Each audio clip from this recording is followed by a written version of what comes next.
Blue skies smiling at me, nothing but blue skies do I see. It was another dazzlingly blue day as Hanako's aqua eyes stared into the expanse above her. Nothing covered, nothing blotted out or marred the perfect surface. It was the purest blue she had ever seen, purer than water, than anything else in the world. No jewel could match the shade. She was still skipping down the road, swinging to and from her mother's hand, still paying no mind to the shapes around them. People were people, but Mommy was Mommy, and Hanako loved Mommy. "Step right up! Come see the amazing act! You won't see tricks like this anywhere else!" That voice again. Another comment. As always, she found herself turned in the direction of the crowd. She was volunteered. She still didn't know for what, though, and once more she found herself walking up towards wherever it was lay. The breathing in the darkness, the falling to the ground, and...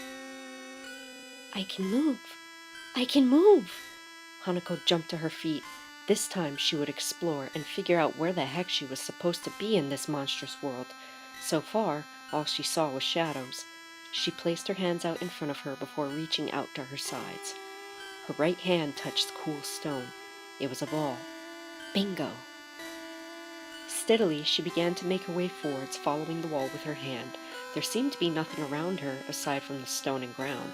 She figured there must have been a wall to her left as well, just further away, to form the tunnel she was traveling along. But she would stick by the one she found, thank you very much. She hadn't gotten very far, though, when she suddenly tripped over something on the ground in front of her. It was a solid rock. Letting out a whimper at the stinging that graced her legs and palms and skull, she tried to sit up from the dirt, rubbing her forehead, and came face to face with a dead boy. It was as if her heart had stopped beating.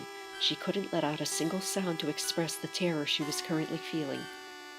How did she know he was dead? Well, his eyes were missing, for one, just like Naoko's had been in that other dream, and his skin reflected that same bluish pallor like hers had after the ropes had begun to tighten. Hanako tried to scramble backwards, but was soon pressed up against the rock instead. The boy slowly rose to his feet.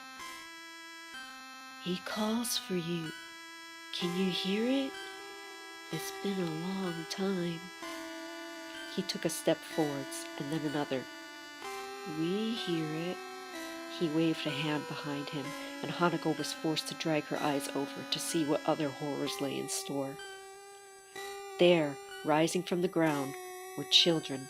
All of them were dead, missing their eyes and their skins so tinted with the blue hue of death. A few of them seemed broken, and when Hanako got a closer look, she realized it was because their heads were hanging so awkwardly from their necks, where their torsos swung and swayed. They had both been snapped in half. They were like battered puppets, only far too real. "We all hear it," said a little girl to the far left. She was clad in a flower print dress with white ribbons in her hair. "He calls for you, but we all hear it." "He's just so lonely, so very lonely." Now a boy in a sweater and jeans was speaking to her. His sandy blonde hair fell into his bloody eye sockets, stretching them out as one and making it appear as if there was a gash of a hole upon his face. "We understand. We were all lonely too," another little girl. "Nobody to play with, only Pokemon. But Pokemon can't talk back. So lonely." A boy. "And then he came here. He found us, each and every one of us." Another boy. "He could talk to us. He was so nice." More children, all clamoring to tell their piece of the tale, so eager for Hanako's attention. All young, all innocent, all dead. "All he wanted was one, just one, that one, who understood. He was so lonely. But we were not good enough, never good enough. He was calling for you." but you never answered. They took you away from him." Now Naoko was at the front of the party, standing closest to Hanako. Even without her peaceful gray eyes, she still exuded that air of overwhelming grieving, as if she pitied the girl before her, or pitied the fact that she hadn't been the one. "But now he's close to you again, very close. And once you remember him, he'll stop chasing us. He'll never have any need for us ever again." Now Naoko sounded dejected. "All he wants is you."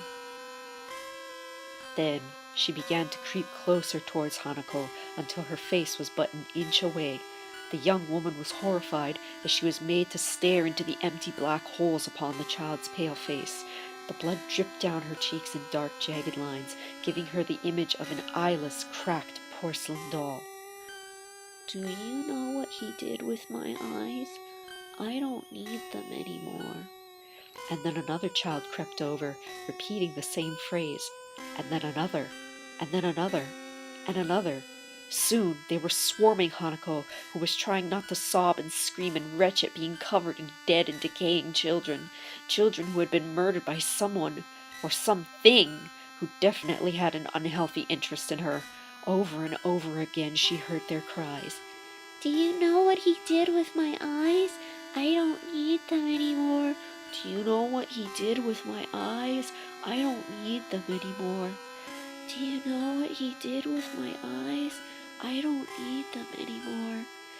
Do you know what he did with my eyes? I don't need them anymore." The voices continued, rising to a fever pitch. Hanako thought her head would explode from the pressure and the chanting.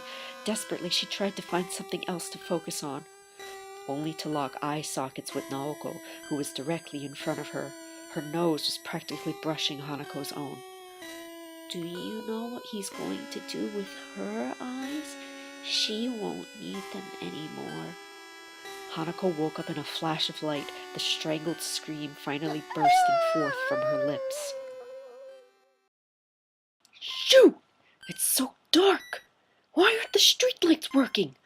I didn't bring my flashlight, and since I'm not gym leader certified, none of my mods know flash either." Pushing the pedals as fast as they would go, Misai was frantic to get to Hanako's apartment as soon as possible.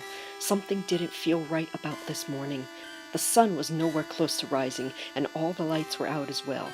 She hadn't seen a single vehicle pass her by on her way up, but she was still on alert. Someone could easily miss her in these shadows, and she didn't want to end up as street pizza. No siree. She'd fallen off her bike enough times as a kid to know it wasn't a fun feeling. Come on! The trip up seemed to be taking longer than usual. Was it because she was so petrified, scrambling to get to her friend's house in the dark of the early morning?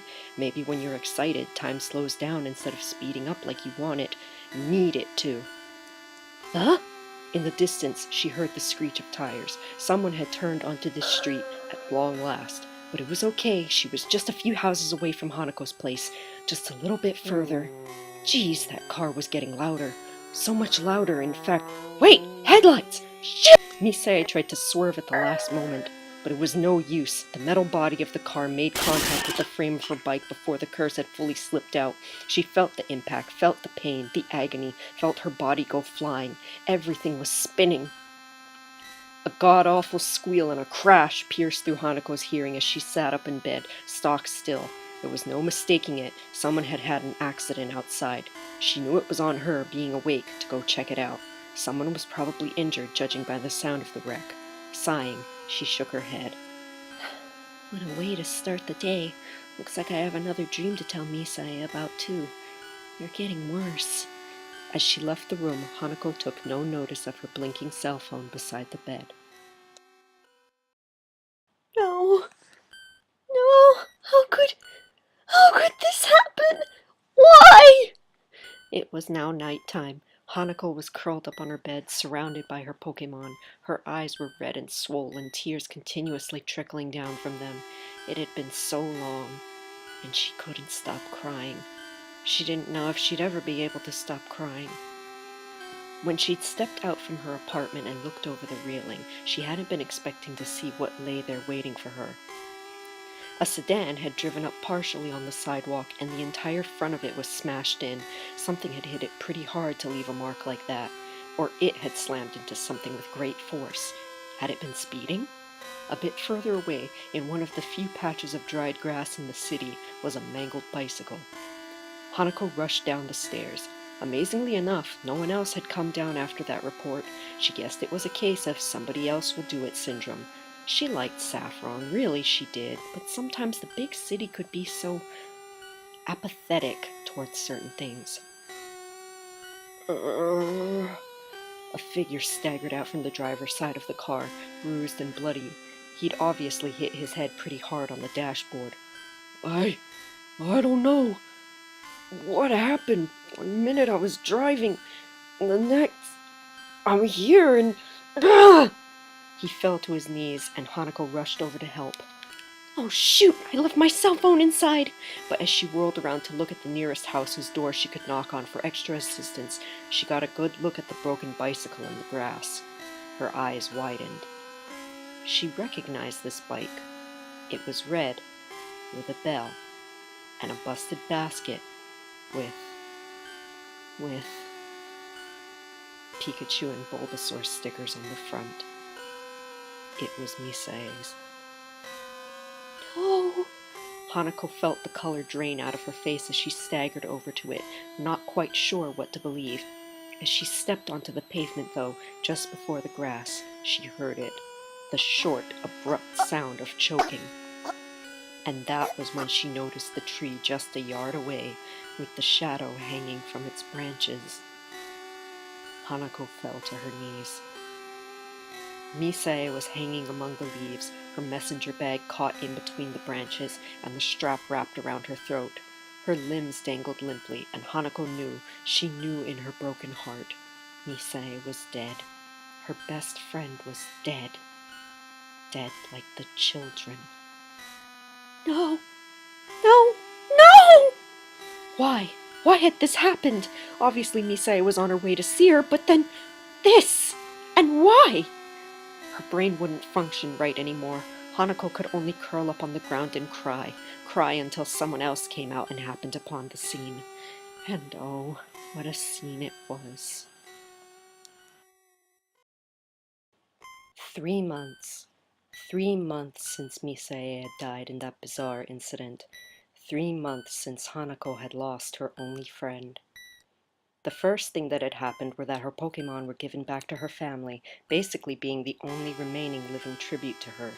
Hanako had thought to herself just briefly what it would have been like to adopt the dear Bulbasaur and Pikachu into her home, since they'd been so close to her when the girl was alive. But she soon thought against it, not wanting to bring forth the notion of placing them in her family, only to find she couldn't give them all the care they needed, especially after such a tragedy.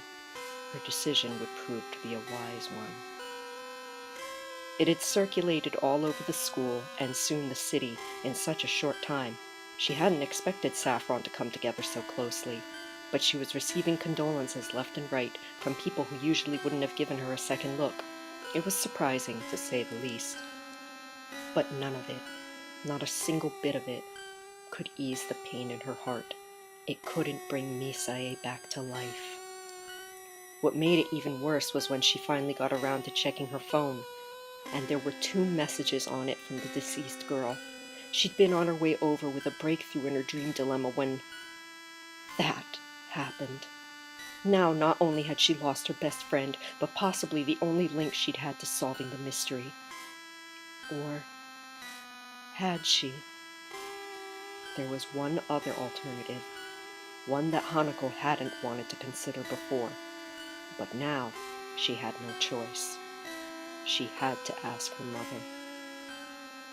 She hadn't even known how to tell her mother what had happened, but somehow she'd managed. Her mother had been terrified and grief-stricken, and had demanded that Hanako give up her pursuits and move back with her. It's not safe out there, Hanako! You're not safe! I can't protect you out there! Not even your Pokemon can keep you safe from things like that! I don't need to be protected, Mother! I need answers, damn it! That was the first time she'd yelled at her mother, much less sworn at her. They'd hung up shortly afterwards, and Hanako hadn't talked to her since. But enough was enough. Whatever was haunting her dreams, it was powerful enough to bring about the death of her dearest friend. No way did Hanako believe that it was an accident. The driver even said he'd been on a completely different street before he came to at the scene of the crash. It was as if he were being controlled, possessed, to drive his car down the street with no lamps. Just like the day she'd picked up the knife. Hanako remembered what Misae had told her before, that if it was a suppressed memory, if her mom was in it, that her mom would know exactly what the event was. And now, it was time to get some answers. She would unravel the riddle of her horrifying dreams. She would, and get some justice and peace for Misae and the others. Needle? The blue Nidoran watched, along with the other two Mons, as Hanako picked up the phone and punched in the speed dial she knew by heart. 5. Her mom's number. It began to ring, and she held her breath. 1 ring. 2 rings. 3. The line clicked. Hello? Hanako gulped. Mom? It's me. A sharp inhale. How are you? There were a few seconds of silence. Then Hanako's mother spoke. I'm doing well as can be expected, I suppose. More silence. How are you, sweetie? The same. It was like a lead weight dropped through the formalities and pleasantries, shattering them instantly. Mom, I need to ask you something. And I know it might hurt you, but I need you to tell me the truth. She bit her lip for a moment before continuing. I've asked you this once before, and you denied everything. But now I know, without you telling me, that there's more. I found it out on my own. She was struggling to get the words out. It was like her tongue weighed a ton. But there are a few things I still don't understand. And that's why I need you. I need you to help me. To figure it out. Her eyes began to brim with tears. She felt like a little girl again, asking her mother for help with some school assignment. But instead, she was asking her to help her pick up the pieces of her life. One more time. The other line was quiet for a good while. Finally, her mother spoke. All right, I'll tell you whatever it is you want to know. But in exchange, you must come home. I think you'll understand why. Hanako knew there'd be a but. There always was. She had to think about it, leaving her classes, her apartment, the life she'd poured 5 years into out here, to return home to her mother, to live out the rest of her days on that simple island. She thought about everything that had occurred out here, finding her new place, meeting her Pokemon, starting classes at the college, meeting Misae, and then she remembered the dreams. She remembered how they'd increased in frequency, how the images had changed, how more and more children went missing, how she was still so confused, and how she'd lost her only friend trying to solve the damn tangled mess of her past. She swallowed hard, petting her skitty to calm her nerves at what she was about to do. All right, I'll come home. That was the beginning of the end. For the first time in ever, the sky was black. A twisted spiral of dark clouds and shadows stretched across the horizon. This was no brilliantly blue day where you could see forever. No, it was a bad day, an angry day, a sorrowful day. This was a day of pain. And for once, Hanako knew what she was and where she stood. She remained among the silent, shadowy adults. an adult herself, her back turned to the crowds.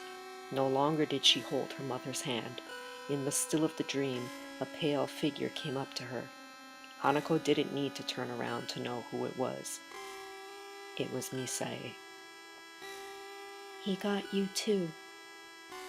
I'm sorry."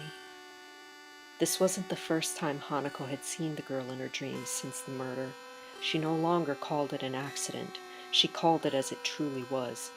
And she always apologized whenever this spectral visitor appeared. She didn't even know if this Misae understood or cared, but at this point in the game, it was all she could do. Her carelessness, her uselessness had brought this wrath upon them. Misae said nothing, at first. She waited until, at long last, Hanako turned around to face her fallen friend. A shock of fear shot through her body at the sight.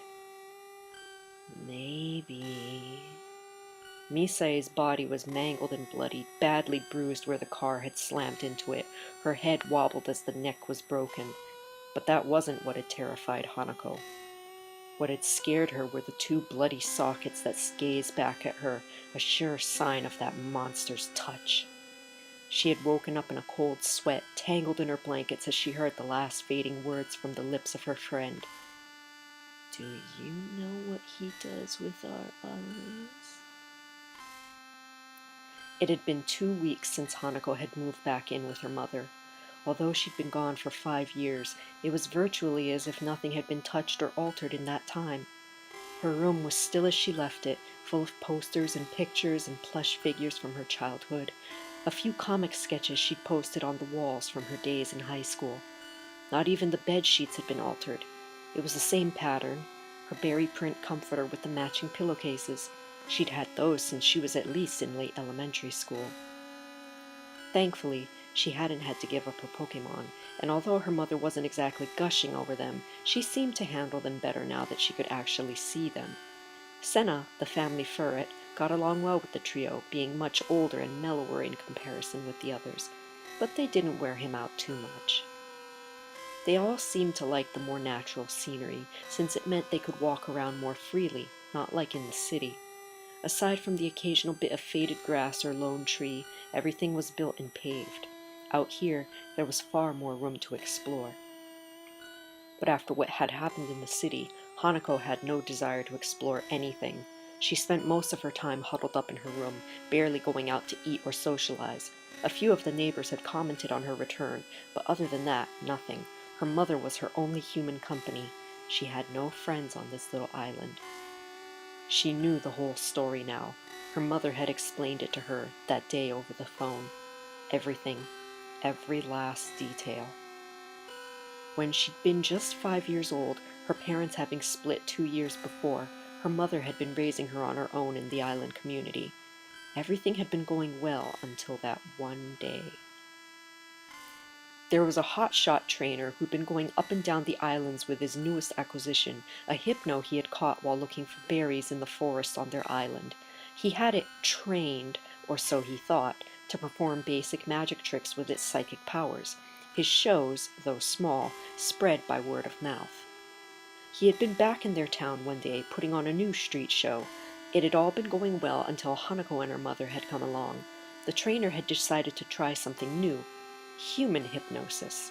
Though the creatures were renowned for their skills in this area, he'd never attempted to use a person, only Pokemon. He'd asked for a volunteer to fall under Hypno's spell. That's where things went fuzzy. I remember this overwhelming urge. I can't explain it, but it was as if someone were speaking for me. I had sent you forwards before I even realized it. That was how her mother had phrased it. Pandemonium had broken loose shortly after that. From her mother's recollection, the hypno had successfully hypnotized Hanako, and the trainer was going to begin the usual tricks like he would under Pokemon hypnosis. Why on earth they'd agreed to hypnotize a child was unknown, but the community was laid back. No one questioned things here. It was just how it was. That was when the hypno seemed to snap. Ignoring its master's orders, it had picked up the mesmerized Hanako and fled from the crowd and into the depths of the island. Everyone was in an uproar. The small police forces they had became mobilized and went on a search for her. It took 5 days, but they finally found them, hidden away in a cave that was seemingly not there before. The Hypno had escaped, but not before being forcibly parted from its captive. It was still unknown as to why the creature had suddenly gone wild, but most people considered it a lost cause. The Pokemon was deemed hostile, and a watch was put on the island that gradually diminished in time as the incident faded from memory. Hanako's mother had wanted her daughter to have a normal life, so shortly after the kidnapping, she sent her to live with other family on another island. Things got sticky when Hanako got older, though. Eventually, her mother wanted her back, seeing as time had passed and it was now possible for her to live without fear of questioning as the story hype had died out. But her relatives refused to give her back. They claimed that Hanako's mother was unstable for having separated from her father and allowing a Pokemon to run off with her child. There was a small court battle, but in the end her mother won and Hanako returned to live with her. She'd been having the dreams for a good while by this point, but had told no soul about them. Shortly after returning to her mother, she tried to explain. She trusted her mother far more than any of her other relations, but not wanting to possibly damage her child any further with memories of such a traumatic event, her mother lied and said the girl's imagination was playing tricks on her. And that was the end of that. Until now. There was one thing that Hanako hadn't told her mother about what she knew, though, and that was the murders. Her mother had wanted her home because of her fragile mental state. She was the only one who could understand and knew how to care for her. But she had no idea of the murders back in Saffron, or of the spirits who now haunted her daughter's dreams. She had no idea of the true fate of Hanako's dear friend Misae. And now, Hanako knew, without a doubt, the Hypno was coming for her. All this time, it had been content to live with her in the shadows on that single solitary island. For whatever reason, this creature had bonded with her. But when she'd left for the mainland, everything changed. Suddenly, Hypno's companion was no more. She was gone. And he got angry. He found a way to follow her to the mainland, and there he roamed, killing children as he searched for the one that got away so many years ago. Now, she was back on that island, and she knew, as she cowered deep underneath the fabric of her comforter pulled up tight over her head, that he would return for her soon enough. He'd already nearly lost her once. It was highly unlikely that he'd risk it happening again. So chances were, if she so much as stepped foot outside of her home, he would pounce. She would be dragged to a cave somewhere and spend the rest of her days doing what? Who knew exactly? What did the Hypno want with her? Did he just want to choke her with ropes and cut out her eyes just like the rest? Did he want her to be his trainer? Hanako really had no clue. She would find out eventually, though. It was there, deep down in her heart of hearts. She couldn't hide forever. If she wouldn't come out willingly, then Hypno would find her and make her come to him. So very lonely, and so very long he had been waiting. The final stage was set. Have you figured it out yet? Hanako stood among the shadowy masses, Misae standing behind her, arms and legs dangling above the ground as she floated, looking for all the world like a puppet made of sheer fabric. Her empty sockets were focused intently on her living friend as she continued to stand in silence. I know he's out there. He's waiting for me. He's probably made it back to the island by now, lurking in the trees, watching for the day I actually step foot alone outside the house. Hanako had her arms crossed over her chest and was now staring up at the ominous sky. Unlike the other specters, Hanako just couldn't bear to look at her eyeless friend. It continued to hold her down like an anchor. All the guilt she felt over Misae and those children. She had unknowingly handed them over to a monster. He found us, all of us. He'll find you too. It doesn't matter where you go. There you are. With him. Always him. Misae sounded sad and strained, as if she couldn't believe she was actually saying this to her friend. Or maybe she could. Hanako still hadn't figured out if these ghosts were actual spirits or just a part of her tainted subconscious. She wanted to believe that Misae was real, even if her appearance frightened her so. Even if her replies were no different than the children's were. He took my livelihood, my home, my future, my one friend. Hanako felt her heart clench. What else can he possibly do to me? You haven't lost your home yet, or your eyes. That reply caught Hanako off guard. Carefully, she turned around, still unable to look Misae in the face. What do you mean by that? The spirit floated closer. Although her arm had been broken in the crash, she ran a hand up and down Hanako's skin. It was as cold as ice. Do you know why? Why he takes our eyes? Was that a smile on Misae's face? She leaned closer, blue lips brushing Hanako's cheek, then her ear, as she whispered, Because he doesn't like them. They're not yours. Hanako woke up panting, one hand clutched firmly over her chest, while underneath her heart pounded as if it were about to burst forth through the skin and bone. She looked at her surroundings. Same old, same old. Just her room in the house she'd grown up in on 3 Island. Swinging her legs over the edge of the bed, Hanako stretched, feeling her unused limbs pop and shift with the motions. She'd been spending most of her time indoors. The last time she'd gone out was weeks ago with her mother to the market. She hadn't been out since then. She refused to go anywhere alone without human company. And even then she was afraid, always on guard. What could her mother possibly do against a Pokemon with such prowess of the mind? I'm thirsty. As she stepped into her slippers and headed for the door, she took note of the fact that the sky was a dull amber violet. After looking at the clock, she determined that it was evening. She'd slept through the whole day. Strange, though. Usually when she woke up, her Pokemon were beside her. Maybe they were in the living room or the kitchen with her mom. Hello? She had to turn on the light. The house seemed deserted. That was very unusual. It was one thing if her mother went out, but why? Why would she take her Pokemon? Maybe they're hiding somewhere? So, Hanako searched up and down the house for them, but found nothing. Not even Senna, the family pet, was anywhere to be seen. This was very bizarre and very disturbing. You haven't lost your home yet, or your eyes. Misae's words came back to haunt her. A sharp chill began to slip down her spine as a new realization dawned on her. There was nobody in the house. She was all alone. Her mother and Pokemon were gone, and she'd just had another dream. When she dreamt and then woke up to those sounds that time. Misae. She'd lost Misae.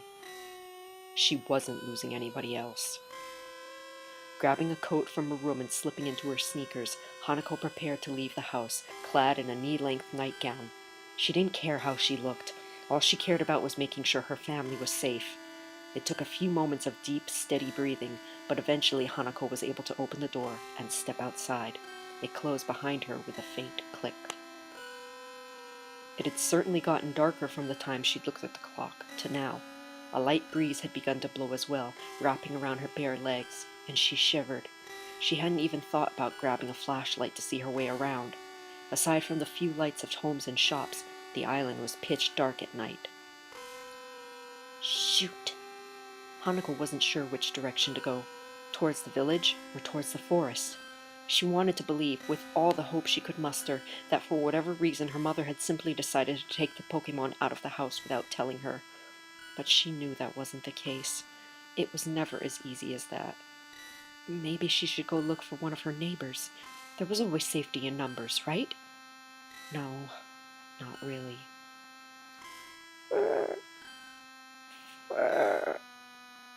That cry. That weak, warbling cry. Hanako recognized it, but only because she'd heard it so often in her youth, and at a much happier pitch. Turning to look at the trees behind the house, Hanako had to cover her mouth at the sight. There was Senna, the faithful family pet, crawling on the ground like... Oh no. Senna!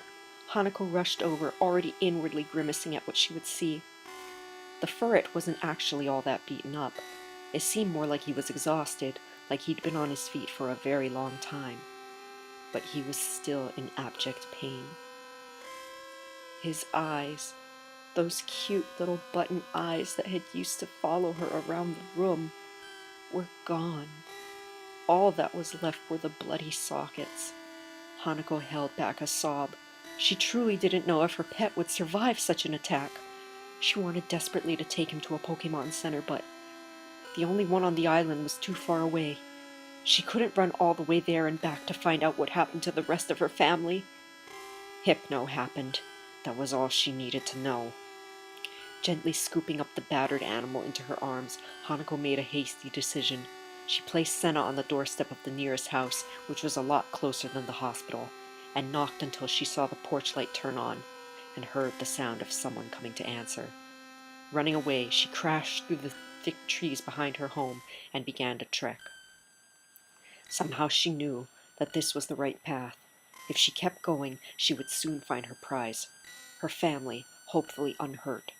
But Senna did not give her much optimism. She knew that he, at least, had come into contact with the maniac hypnotist.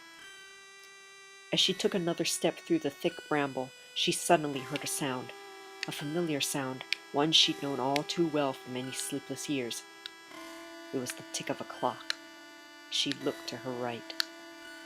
It was small and faint, but in the darkness of the distance, she could see a single speck of light. Another tick, and the light swung to the left. Another tick, and it was on the right. Back and forth, just like a pendulum. Just like her dream. No, her haunted memory. He was calling to her, telling her which way to go. So she followed. She followed the tiny light, deeper and deeper into the woods.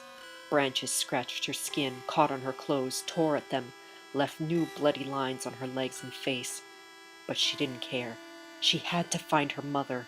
She had to find her Pokemon. The farther she walked, the more distorted the ticking became, until gradually, Hanako figured out that this time around, the ticking had turned into the heavy breathing that had plagued her for so long. And now, she could even hear a heartbeat. It was almost like the ticking of the non-existent clock and the beats had merged as one. Tick, tick, tick. Ba-boom, ba-boom, ba-boom. And just when she thought she couldn't take another step, the shrubbery and trees parted, revealing a clearing. And in that clearing, in the center of the rock wall before her, was a cave, hidden from the rest of the island. No, the world. The glowing light was now in the entryway, beckoning her inside. Just a little bit further. A little bit further, and she'd be able to see her family again. She'd find them. She'd find them, and it would all be okay. Aside from the tiny swinging light, the cave was pitch dark. She kept following it, though, and progressed further and further into the pit, soon having put a good distance between herself and the entrance. Her legs eventually began to feel sluggish and heavy. She could barely move. Was she that out of shape, having been confined to her room? Apparently she was, getting no more than 10 steps from that point when she collapsed upon the ground. She was tired. She couldn't remember the last time she'd eaten or drank. All she'd been doing was sleeping. Sleeping, but never actually getting any rest. Rolling over onto her side, she tried to figure out anything about where she was. But she couldn't. She was lost in a dark cave, searching for someone. A few someones, actually, who may or may not have even been alive anymore. Was she going to die here, too? She shut her eyes. That voice.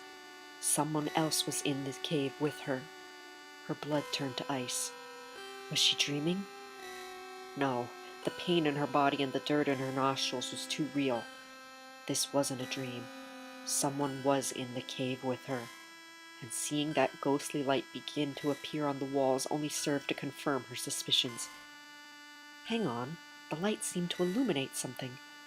Something written. What did it say? Eyes, she said weakly, trying to make out the rest as the light source drew closer. All the while she heard that same eerie chuckling.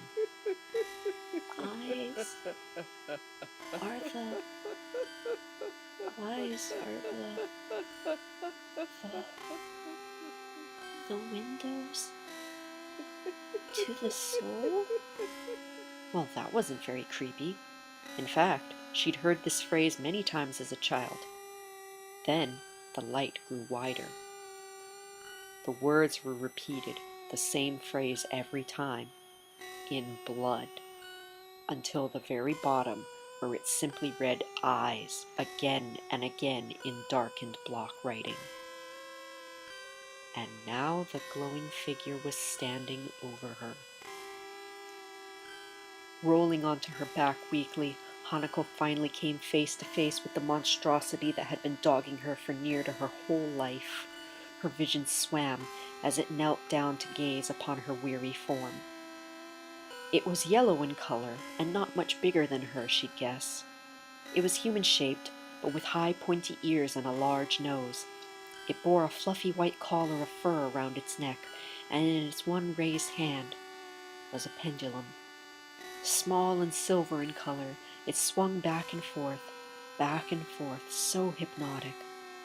And it wasn't the creature that was glowing, it was his eyes, with an unearthly violet light. You're Hypno, she wanted to say, but the words wouldn't come out. They stuck in her throat like a piece of wood. It didn't seem to matter, though. The creature's face lit up with a demented grin. Oh, you know my name. I have been waiting for you so very long. So very, very long. Hanako, that is your name, isn't it? Such a pretty name. It suits you. Oh, I was so surprised the very first time we met. The girl noticed that, although she could hear all these words, the creature's mouth wasn't moving. It was then she remembered. Hypno was a psychic type. So did that mean it was communicating with her telepathically? You catch on fast. It leaned forwards, showing her the rows of jagged teeth in its mouth. It was all too eager to have her here. As weak as she was, though, Hanako wasn't going down without at least something of a fight, or without getting some answers. Where is my mother? And my Pokemon? At this, the monster's ears drooped slightly, as did its smile. That probably wasn't good. Oh, so many things, so many people, so many Pokemon, so many obstacles. His face lit up again. Too much, really. Too much. All Hypno ever wanted or needed was you. As soon as I saw those eyes, I knew we'd be together forever. You knew, too. You let me slip into your mind. Among your thoughts, you let me control you. It was so nice. I never got tired of your energy. His face darkened. Then they came. All those people. All those Pokemon. They chased me away from you. But I had the advantage. I took to the woods, to the shadows. No one could stop me, no one could catch me. I would watch you from afar until the time was right to bring you back to me. The purple energy lighting his gaze flickered like flames in the wind.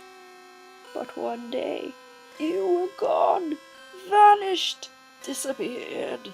Hypno looked all over, but you weren't on the island anymore. Hypno was sad, very sad. His eyes lit up again with that eerie glow. And then I heard her talking, that human mother of yours. She said you'd gone somewhere across the sea to a place called Saffron. I'd never been across the sea before, but those eyes, they called to me. So I found a way across and started to search. That wicked grin was back on his face as he carefully began dragging the exhausted Hanako along the ground to prop her up against the bloody wall. I had to search for a very long time, you know, always on the move, making new homes. The children, oh, the children, there were so many of them. His expression softened as he reached out to cup her face in his hands. Why were they so cold? She recognized this feeling. I thought that maybe I could find another child, a better child. After all, Hanako was grown up now. She wasn't a child anymore. He stamped his foot then, causing the girl to jump just a bit. But it wasn't the same. It was never the same. I tried and tried and tried, one child after another, but I couldn't escape the eyes and the mind. No one was like Hanako. Everybody was just wasting Hypno's time. Another chuckle escaped his mouth. So, one by one, I got rid of them. It was easy, like they were nothing more than dolls. I would play with them and throw them away. So many tears, so many lost children. They were all so unhappy, so easy to please. But no matter how many I collected, they could never hold a candle to you. Now the Hypno was walking around before her, arms behind his back as he continued his spiel. So many others tried to get in the way, like that girl. I knew you would remember me eventually. But she wanted to get rid of me. She would have made my Hanako do things that she shouldn't do. Not to good friends. He smirked at her. So I killed her. Hanako's heart thudded hard in her chest. It was the first time she'd heard the monster say he killed someone. You killed Misae. Misae. Not a very pretty name. Not a very pretty girl. She had boring energy. No fun for Hypno. And blue eyes. Blue like the sky. He looked at Hanako again. But they weren't pretty like yours. So I got rid of them too. You. By now, Hanako could feel some of her strength returning. Although she was still rather shaky, she rose to her feet. What did you do to my mother? To my Pokemon? You're sick! She collapsed against the wall once more, finally sobbing. Her barriers had been demolished completely, without those names in her life. How could she possibly survive? How could she stand on her own 2 feet all alone? All her life she needed someone to care for her, in some way or another. She was weak, useless. Oh, my poor sweet Hanako. In an instant, Hypno was by her side, stroking her hair soothingly, like a parent would do for its child. Hanako had no idea how to even begin fighting at this point, so she merely accepted it, slumped against the wall like a fleshy stone. The Pokemon resumed his rambling. You know, I don't remember what I did with them. That person. Those Pokemon. Hanako's eyes widened. I didn't like that ferret. I remember it from when you were growing up. How I loathed that creature, getting to spend its time with you. It should have been me! Me! Hypno! He stamped his foot once more. But I don't recall. Oh, that grin of his was getting razor sharp again, as he seemed to be thinking back. I don't remember what I did with your human mother, or those Pokemon. Perhaps I left them to wander in the forest. Perhaps I killed them too. Please! Hanako was desperate now. Tears were spilling over once more from her vivid teal eyes as she found herself clutching at this creature whose mercy she was subjected to, if he even had any. Don't hurt them! Do whatever you want with me, but please don't hurt them! I'll do anything! She was sobbing quietly now, her grip slipping. But just as she let go, another hand grabbed a hold of hers, forcing her to look up at her companion. The Hypno was leering at her, its lips stretched wider than she'd ever seen, with that same maniacal grin. You'll do anything you say, if only I leave those beings be. He seemed to think about it for a few moments. Then it was as if a light bulb flashed on above his head. Well, I don't remember what I did with them, like I said. So, there's a chance they could still be alive. He was towering over her, this strange yellow Pokemon who seemed to possess so much power. Hanako couldn't bring herself to look away from his gaze. I am an honorable Pokemon. Therefore, if I did not touch them then I won't touch them now. But... He tilted Hanako's chin upwards with his hand, and she shivered involuntarily from the contact. He was still cold. In exchange for my not touching them, you will have to pay a price. Hanako could feel herself slipping. Another deal? Sure, she could make a deal. Something, anything, as long as no more people or Pokemon had to die. So she let the words fall from her lips. Tell me what I have to pay. Her voice was hoarse. Hypno was grinning with glee, lit up like a bonfire. All you have to do is stay with me forever. Hanako's heart sank. Stay? Stay with this beast, this horrible creature that had murdered the innocent without so much as a second thought, who had chased her in her dreams and in her life, bringing so much mayhem and destruction? How could she possibly live with something like that? How could she bear to be away from those she loved, never able to see them again, to hold them, to talk to them? If you don't agree, I can always find them to add to my collection. That threat was no mere threat. If they were still alive, they wouldn't be for long. She swallowed hard. Hypno. The creature seemed surprised that she'd said his name aloud. Hanako's aqua eyes were only focused on his vivid violet as she coerced herself into saying those four little words. We have a deal.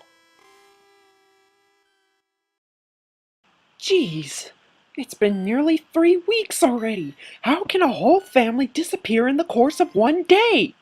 In the offices of the local island police department, a woman let out a sigh of frustration as she threw a file upon her desk, a few of the papers inside spilling out.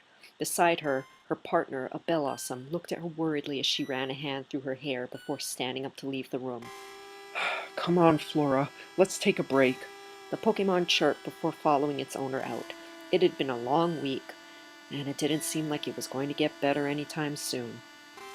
There had been a few scattered reports on various islands nonetheless of the mother and the missing Pokemon, but nothing solid. As for the daughter, there was no sign of her at all. The only remaining member of the household was a blind, traumatized ferret to carve out another's eyes. That was just too vile. I'm gonna get a drink. The female officer shook her head. Maybe this case will start making more sense after a bit of fresh air and something cool. The Bellossom followed in silence.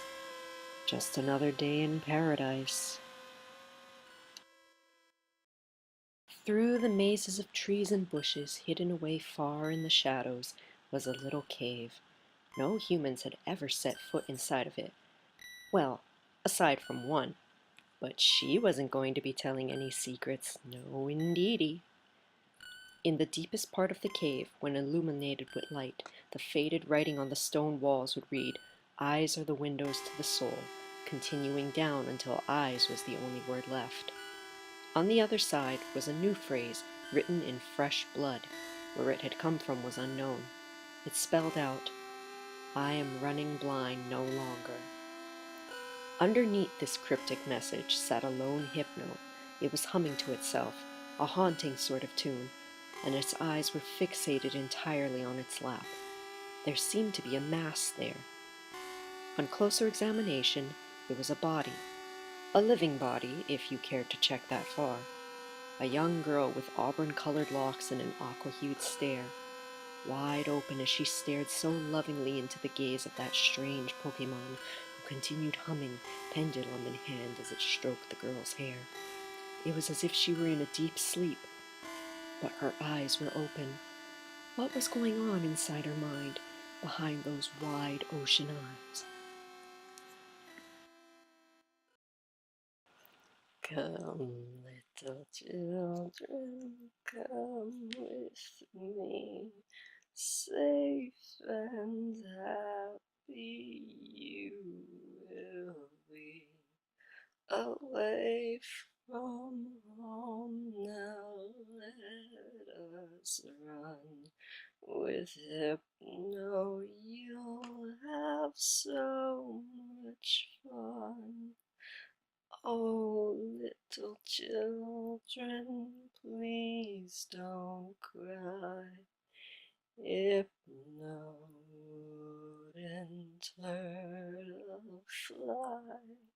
Be free to frolic, be free to play.